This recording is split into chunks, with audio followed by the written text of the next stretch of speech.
All right, folks. So AOC called out by New York Magazine. Look at that. One of these snot-nosed, pretentious, intellectual lib rags finally caught on a few years after we've all been saying. Yeah, they caught up. Yeah, they caught up. They caught up to the times. AOC is just a regular Democrat now. New sound drop for this. Oh my God. I didn't even know that was coming. Yeah, I put that in there as a surprise.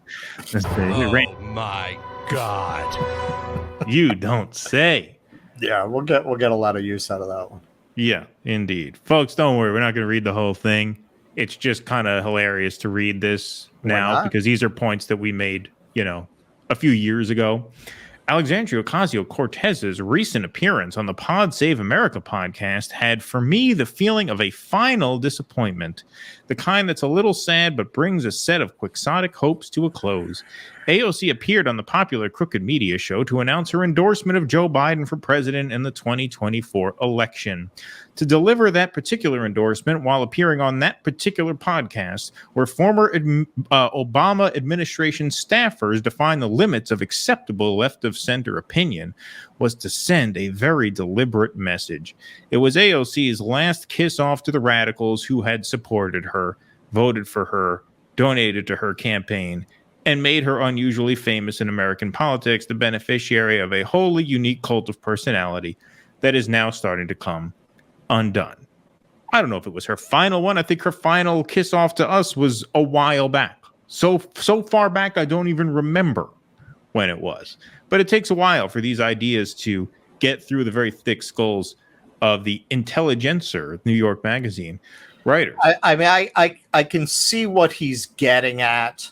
That was like a final double middle finger to her original base, like that confluence of things, to be on Pod Save America endorsing Joe and to endorse Joe Biden. Well, the thing is, there will be another one, right? There will be another one sooner than later, I think. An endorsement of a sitting president, after all, doesn't have to be a ceremonial affair. Ocasio-Cortez could have sent out a tweet. In making her announcement in a forum where the hosts were saying that a vote for anyone but Joe Biden was a vote for Donald Trump, a distillation of the hollow "we're not Trump" message that the Democrats have been loudly pushing for the past 7 years. AOC was putting a bow on a half-decade-long drift from radical outsider to establishment liberal. Since taking office in January 2019, she has deferred to party leadership again and again on the issues that matter, even as she has made token gestures of resistance to solidify the illusion that she is a gadfly. And increasingly, she seems stung by criticism from the left to point out where she appears ready to simply embrace her party and its politics with open arms. Oh my God. In a 2021 interview with a publication of the Democratic Socialists of America, Ocasio-Cortez attacked left critics of the Biden administration on identitarian grounds. We really have to ask ourselves, what is the message that you're sending to your black and brown and undocumented members of your community, to your friends, when you say nothing has changed? This is a stark example of what socialist critics have accused Democrats of for years, that they forbid criticism and enforce loyalty to the party through vague accusations of racism and references to people of color and other marginalized groups. Yet during the very period in which she gave that interview, the Biden administration had been busily deporting tens of thousands of undocumented immigrants, almost all of them black and brown.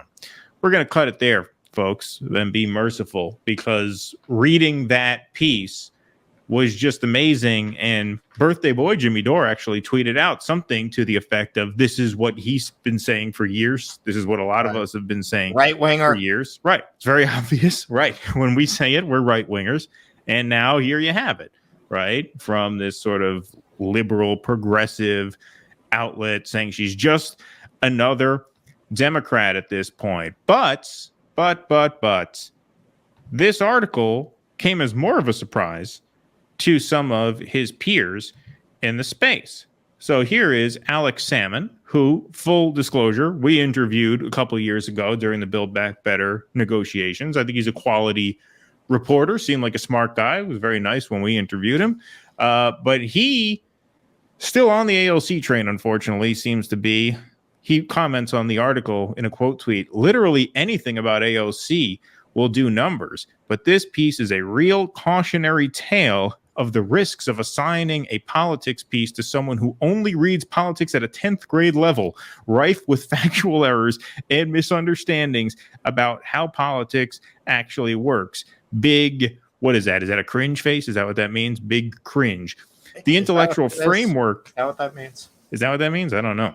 I don't know. So someone younger in the chat tell us what that means. Yeah, I think that's a cringe face. The intellectual framework of this piece is like a picture matching game. Pod Save America equals bad. Met Gala equals bad. No substance beyond that, just coloring between those lines. Crimes here include doing outreach to mainstream libs, being a visible public figure, using the current administration to accomplish things. Accomplish what things exactly? What things? Like what? Yeah. What did she accomplish? What did she accomplish? Name one goal that she actually pushed. Naming post offices does not count.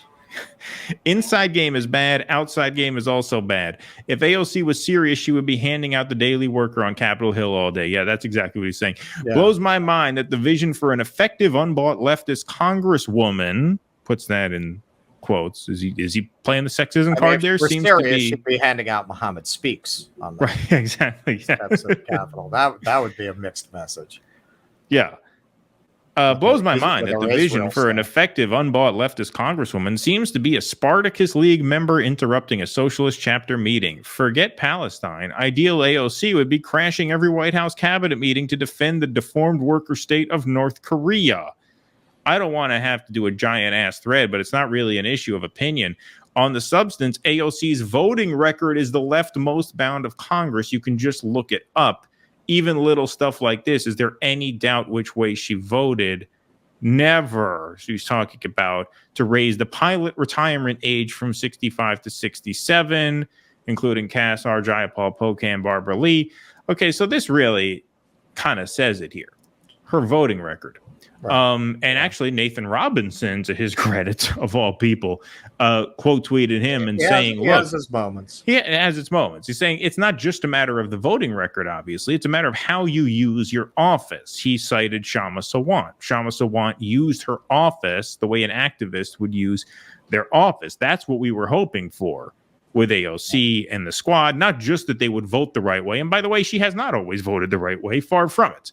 But beyond voting the right way, you have to wield power through your activist base. You have to weaponize that activist base of support against the party.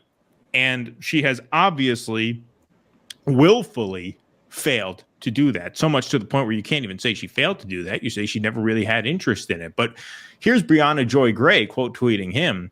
Freddie, who's the writer of the piece, the writer of the article, does what so many establishment reporters will not. Detail a real-world example of how elected progressives declined to use the power they held with a narrow House majority. That's what I was just talking about. But ignorant, uninformed shills, man, shots fired there, hope you won't notice the truth because you're as ignorant as they are. And then Alex fires back here. Alas, my day has come and I have not a podcast to sell. Cheap shot. Then he goes on, I don't have a vested interest in whether AOC is good or bad. Oh, no. It just so happens that she's pretty good, and that is a less assailable proposition for a real lazy approach to left-wing politics. If only you had something to show for these arguments that you make.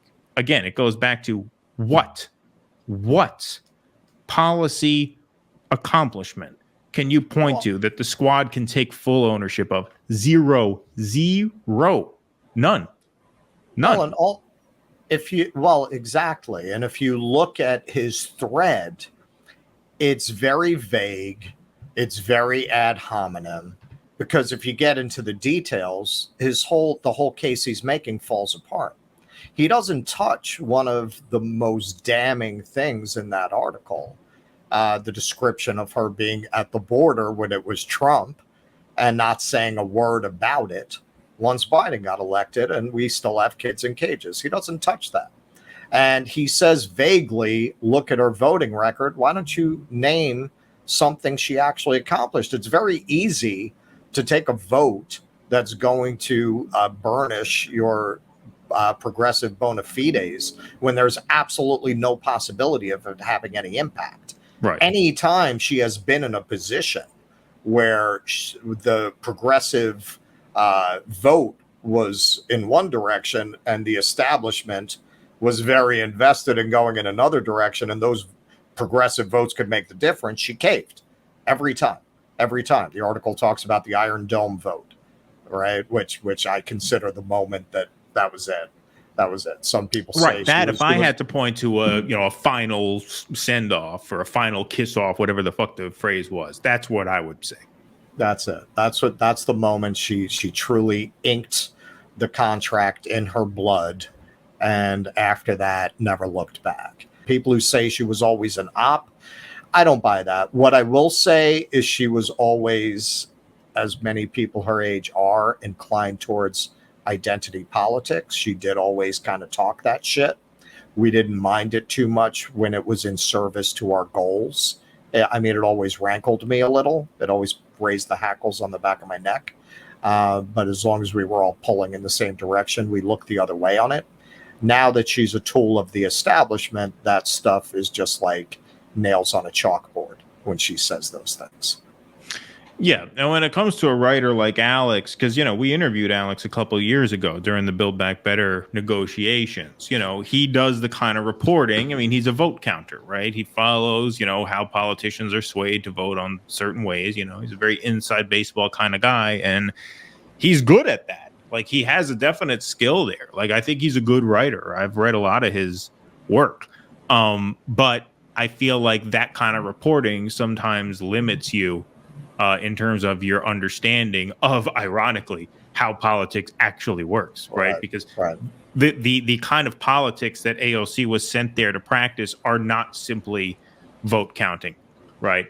It has to do with leveraging outside power against inside power. Right. And there was just no understanding there of that. Well, it's like you spend too much time at the court of Versailles and you get caught up in the etiquette of the court of Versailles, and you stop being aware of the peasants eating the frog legs outside and getting ready to revolt. Right? Exactly. Well, no, I mean, certainly if you are going to be at court, you must wear this sort of stocking. Anybody knows that. If you don't know that, you know nothing about how power works. Right. Exactly. Please clap.